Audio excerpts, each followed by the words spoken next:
Welcome back to the Golden State with mates post-game live after a 112-104 defeat for the Warriors in their home opener against the LA Clippers. Come into the chat, have your say. I'll read your comments out live on the stream. A bit of a flat stream it will probably be on multiple fronts given what we saw in that game. Of course, the first defeat of the season for the Warriors following their crazy first two victories, beating the Trailblazers and Jazz by a combined 77 points.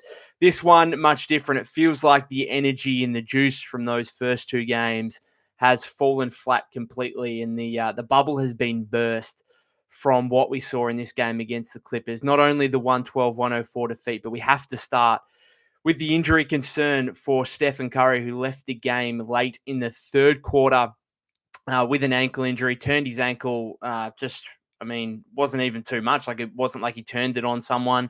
It was just running down the floor, part of a play, and turned his left ankle. Very disappointing. And then went off, was using the resistance band to try and get it back moving and whatnot. And came back on in the fourth quarter there for all of 5 seconds. And the very first play, tweaked it again and went straight back into the locker room, not to be seen again. So, I mean, that's the big concern from this game. I couldn't really care less about the result if it means that Steph is not too bad. And Steve has come out in the press conference 5 minutes ago and said that it's a mild to moderate ankle injury for Steph. Of course, he's been through this so much throughout his career in terms of ankle injuries. You would have a fair indication of how severe it is even before he gets an MRI on it. But I mean, the result doesn't matter at all at this point. It's really about Steph and that ankle, because if he's in any way hampered by this, not just in terms of being out for a while, but being an ongoing concern throughout the season, then I mean, it sounds drastic to say, but I don't think it's too drastic to say that the Warriors, like, this is a season-defining period here for the Warriors in terms of the prognosis on Steph Curry's ankle injury. Like, if this is severe in any way, shape, or form, you can almost kiss goodbye to the season, because I know that sounds drastic. But this is a team with one superstar player. The Warriors over the first 3 games before this injury had been completely fine from a health standpoint. And it's almost as if the health gods, the injury gods, were just setting the Warriors up, because it was all great news. You had Steph, Draymond, Melton, all as questionable head of the Jazz game. They all play. They win by 41 points. It's all fantastic.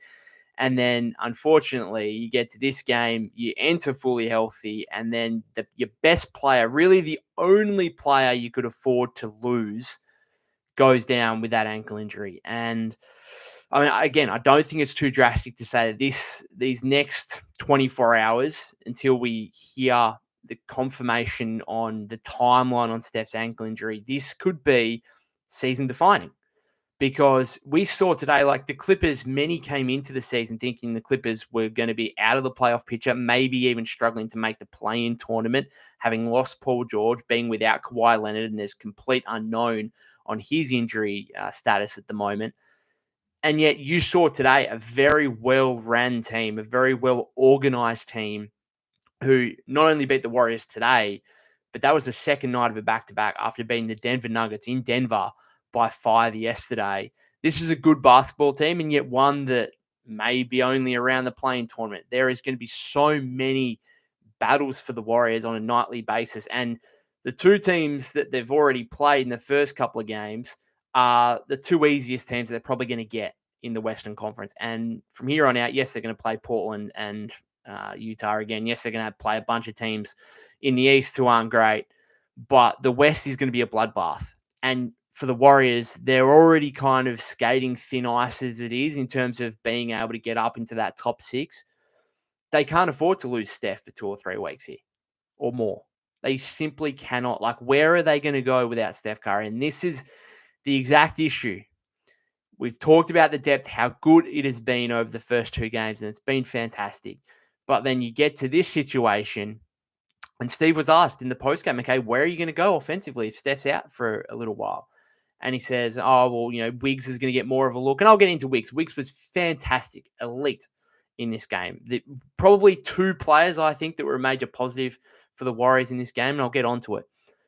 But this is the issue with not having a secondary star, a second offensive star to pair with Steph Curry, is that now that Steph, I don't want to speculate too much, but I'm going to assume from here that he is going to be out for a couple of weeks and probably at least five games is my, I'm not a doctor, but like you turn your ankle a couple of times like that, it's a long season. You do not want to rush Steph back by any means. So while I say like the Warriors can't afford to miss him, you can't rush him back and have it re-injured again. And then it just makes everything worse. And so where do the Warriors turn to now? And this is the issue with not having a second offensive star. They could have, right now, they could have had Paul George and Lauri Markkanen if the Clippers and the Jazz had been willing to play ball during the offseason. And then you lose a guy like Steph Curry and you think, okay, we've still got those two guys who are capable of going out and having 25, 30 plus points for you on any given night. Who is going to be that for the Warriors now? It's still going to have to be done by committee, offense by committee. You're going to have a heap of guys scoring double figures. And maybe the Warriors will be able to do that as we project moving forward here. But you also don't have the threat of Steph Curry out there. And that is just such a big factor.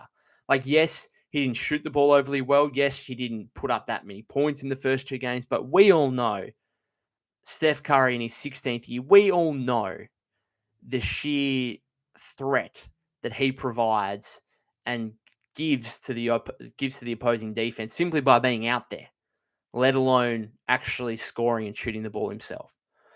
And so there couldn't have been any more optimism 4 hours ago on this team.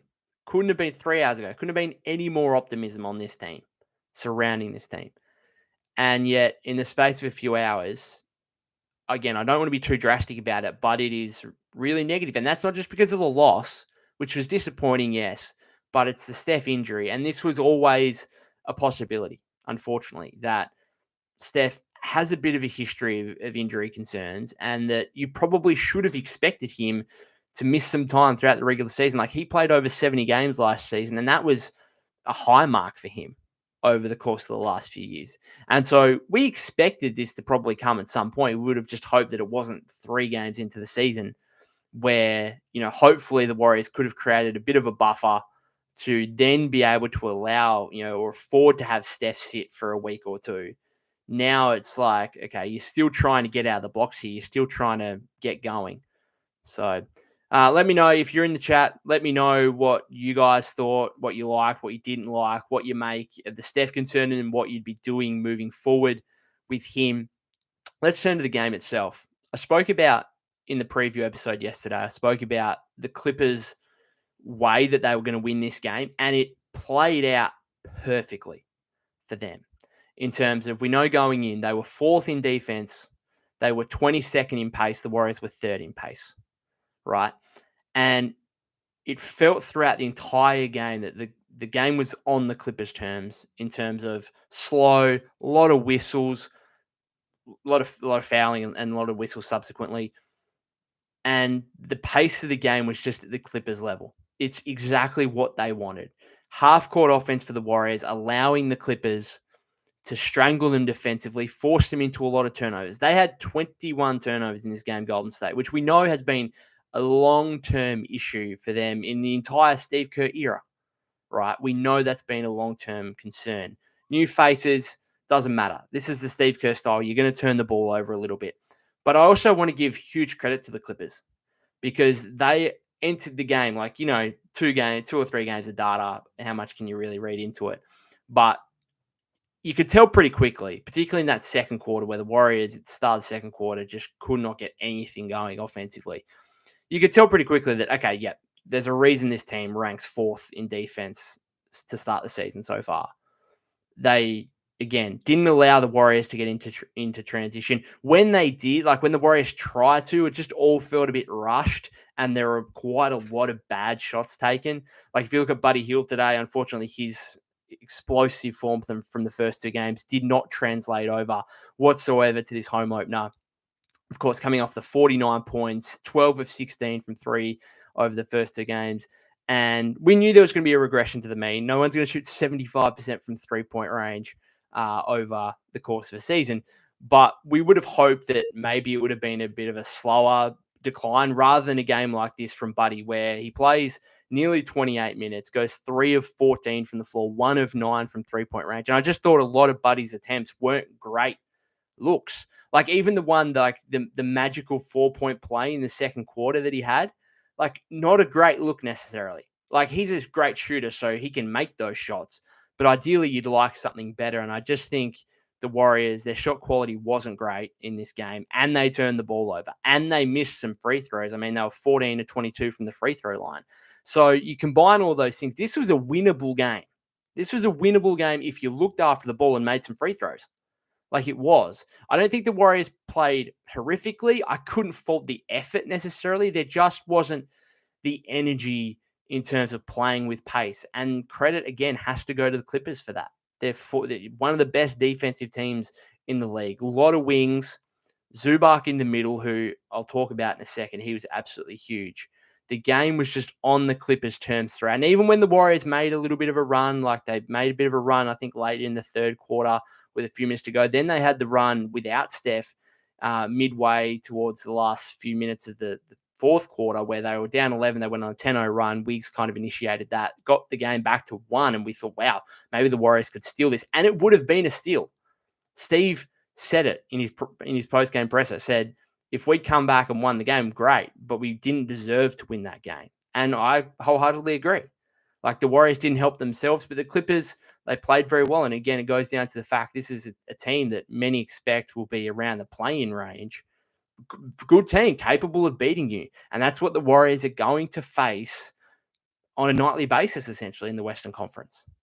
Aside from the first two games they've already had, which is why I didn't want to make overarching statements on the Warriors based on those first two games, because those were the two worst teams in the Western Conference. Anyway, a couple of positives here.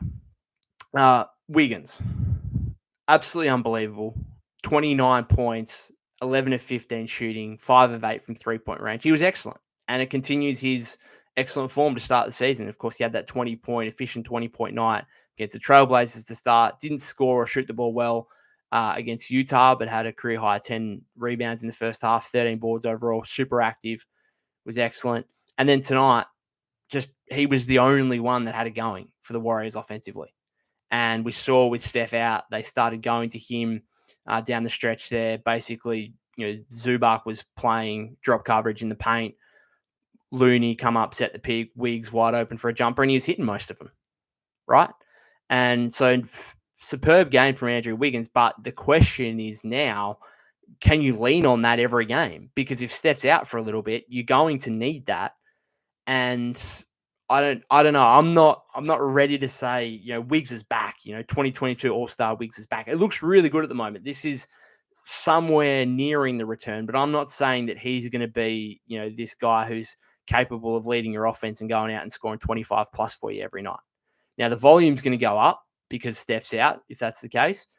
But whether he can be consistent in terms of shooting the ball or not, we'll wait and see. But it was very good, and he was the real major positive. Like there wasn't too much to be taken out of this game from a Golden State perspective, from an individual standpoint. The only other one I would say in terms of real positive for the Warriors was Kevon Looney. So he has 10 points, 11 rebounds, 3 assists, 3 steals off the bench. Changed the game just with his energy. I thought in that fourth quarter was him and Wiggs were, the guys initiating that 10-0 run that got the Warriors briefly back into the game. He was huge, and full credit to Loon for changing his game over the offseason, where he's, lost the weight obviously and looks a little bit more athletic, moving a little bit better. He had that play in the fourth quarter where he got the steal off Harden and then ran the fast break and made a layup over Harden. Just looks, I just really like the fact that, yes, he's lost the weight. Yes, it looks like he's got a bit more bounce and a bit more movement, but he also, he still has the same rebounding ability. He hasn't really lost too much in that aspect. He's added the mid-range jumper to his game.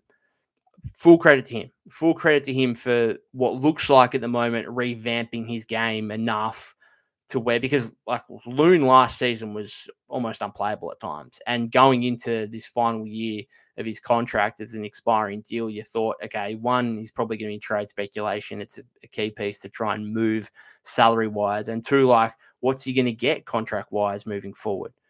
And he's 11 years into his career, and he needed to revitalize like this, and he has. So credit to him. Him and Wiggs, really the only two positives for mine. There was very little else. Kuminga started well, hit a three in the first quarter, had that massive putback dunk. I like the energy and activity from him. I would have liked to see him play more. He played 22 minutes, 4 of 10, 1 of 6, but like 6 3-point attempts out of 10 field goal attempts. You just don't want that for Jonathan Kuminga. But that's going to be the issue. That's going to be the issue with the starting lineup when you've got the lack of spacing in the front court out there. They're going to teams are going to leave him wide open. And can he knock him down? He knocked him down in preseason. He hasn't so far. I think he's 1 of 10 so far through the first 3 games. So what do you do if you're Steve? Do you continue to go to that lineup? Like if Steph's out, do you just bring Pods or Melton in kind of thing and continue with that front court combination and say, well, okay, we're just going to hope that JK turns things around shooting the ball? I don't know. That's the question Steve's going to have to ask himself. Now, I think you need Kuminga out there more often than you don't, because like he plays 22 minutes today. That's less than half the game. I just think you needed someone else aside from Wiggins to give you some scoring punch. And you need, if you're Steve now and you're looking at options to try and replace Steph and his offense, you can't replace Steph and his offense. No one can do that. But I think you got to try and look at playing a little bit differently in terms of getting your athletes like Wiggins and Kuminga downhill a bit more at the basket, because like the Warriors in that fourth quarter are way too much perimeter reliant. They end up going, 14 to 43 from 3-point range, 32.6%. We know they're going to rely heavily on the 3-point shot, but you got to have some diversity. It can't be threes every possession. And I just thought, like, even the post up that Kuminga had over Chris Dunn there in the fourth quarter, which he missed, I was like, yeah, okay, I don't mind it. Like, I'm okay with that. Like, he makes that shot pretty regularly. That's kind of a go-to for him. Dunn's a good defender. Like, he just rimmed it out. I don't hate that shot. I don't mind it. Like, give us something different here, right? Because the offense wasn't great. Aside from that, it was all Wiggins, Looney pick and rolls, and that was it. So, yeah, I mean, I think Steve needs to get Kuminga involved a little bit more, and you can't have a shot diet for him where 6 of his 10 field goal attempts are from 3. You need to try and find something different to get him engaged and moving downhill and towards the rim where he does his best work. I thought, 5 rebounds, 3 steals. I thought his energy was pretty good. I thought it was his best game, even though he only shot 1 of 6 from 3 and 4 of 10 overall. I thought it was his best game of the season so far. The fact he only played 22 minutes, I just would have played him more than that. I mean, Steve continued with this 12-man rotation, went to 11 in the second half, sat Kyle Anderson, that's a talking point. Like, Kyle Anderson plays 3 minutes and 46 seconds, less than 4 minutes in this game. That's a talking point. So he's the one that missed out there in the second half. Obviously, the Warriors preferring to go to Loon as that kind of big off the bench and continuing with Pods playing nearly 25 minutes. Melton played 17. Moody 11:45. I know, like, this is, as Steve said in his post-game press conference just before there, like, this deep rotation, it looks great when you're winning games by, when you're winning games in general, let alone by 30-plus points as they did over the first 2 games. But when you lose games, that's where the concern is going to come. And I would have played Kuminga more. Draymond was a fascination. Draymond just didn't have it in this game whatsoever. So he takes 2 field goal attempts, 0 of 2 from the field, made his 2 free throws, 5 rebounds, 2 assists, played just under 27 minutes and didn't close the game. Like, I think he started the fourth quarter, played a few minutes to start the fourth, and then just didn't play over the final half of the last period. And Steve again was asked about it in the presser and said, oh, has Draymond got a bit of an injury concern there because he didn't close the game? And Steve was like, no, we just went with the guys that were playing well. And so it's clear here that, Steve is just going to lean on different guys from night to night, depending on who's got it and who doesn't. And it doesn't matter if you're 4-time champion, 4-time All-Star Draymond Green, you won't be immune to that. You will also sit on the bench if you don't bring it in a particular game. And Draymond didn't bring it. Like, he was very inactive. I mean, drew a charge from Zubac in the third quarter. Okay, cool. Got overturned after it was initially called a block. Aside from that, what notable thing did he do in this game? Didn't really get back on defense too often. How many turnovers did he have? I'm just checking here.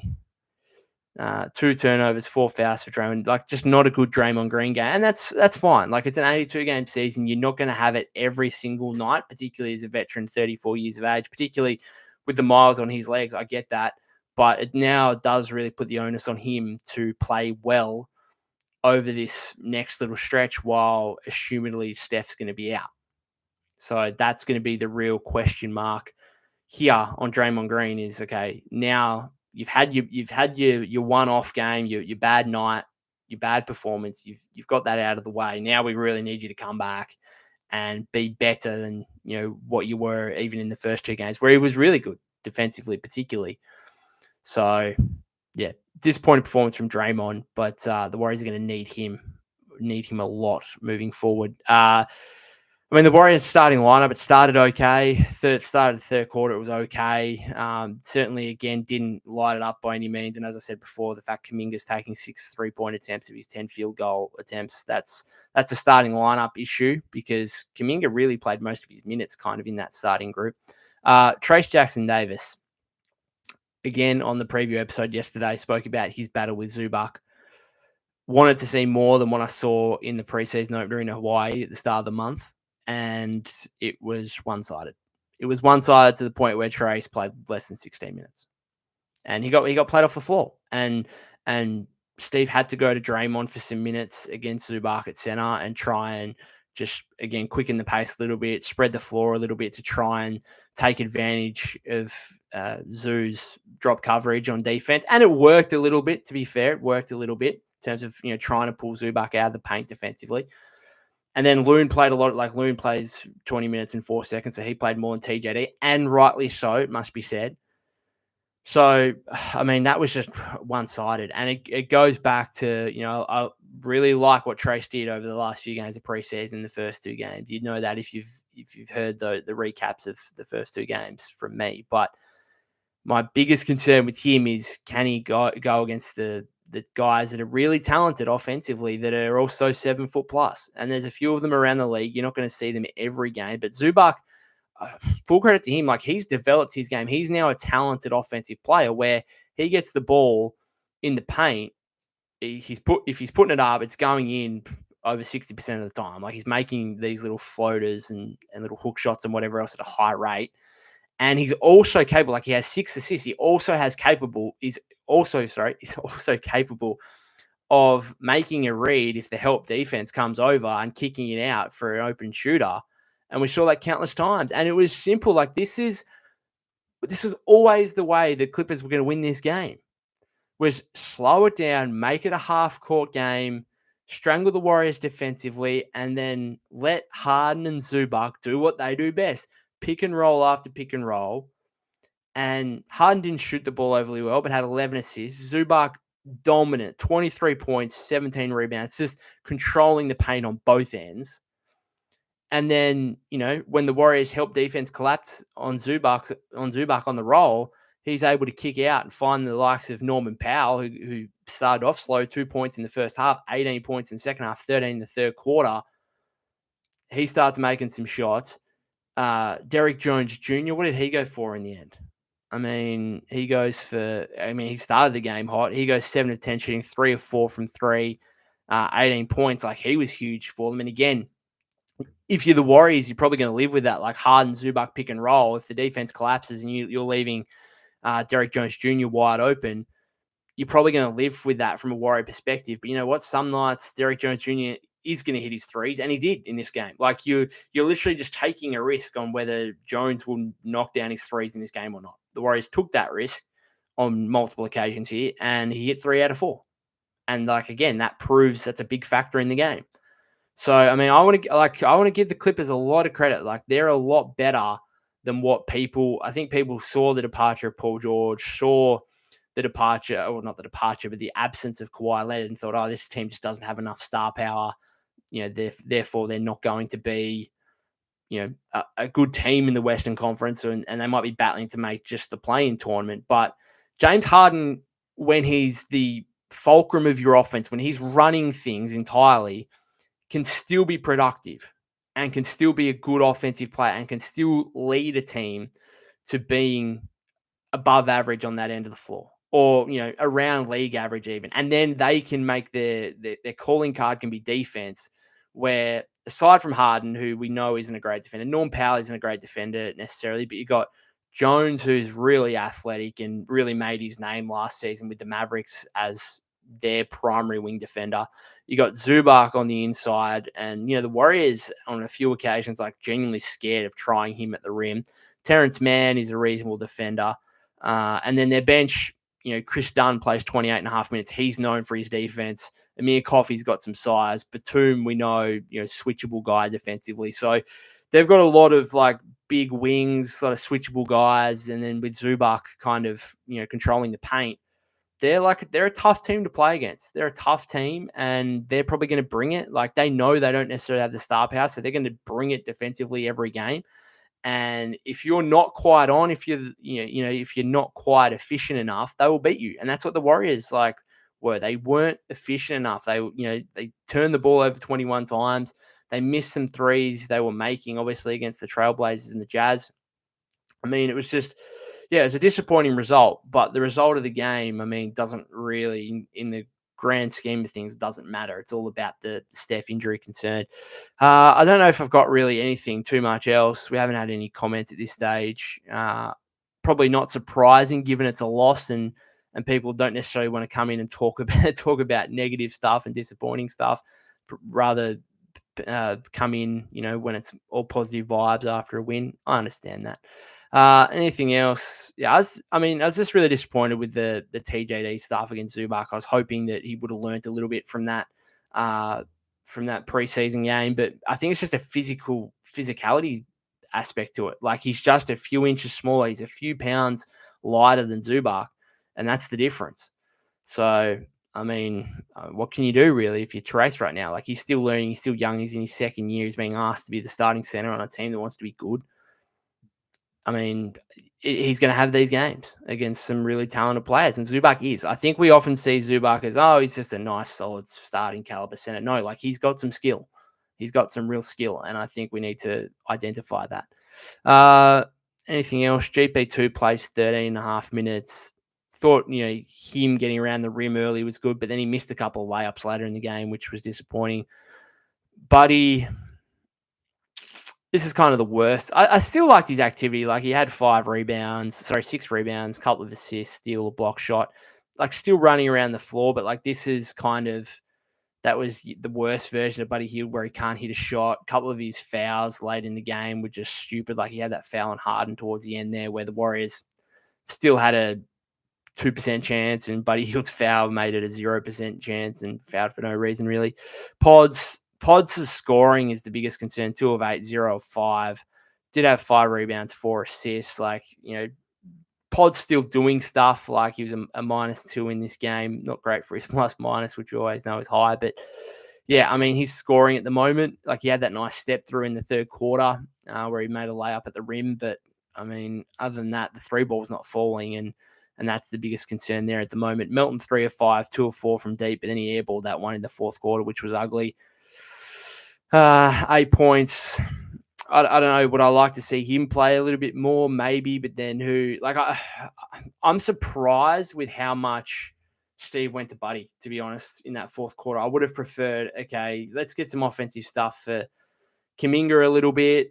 Maybe let's get Melton out there. He can provide the shooting for you while also providing some defense for you. I might have, got Melton out there a little bit more than Buddy. But at the end of the day, without Steph, you need the shooting out there, and that's why he went that way.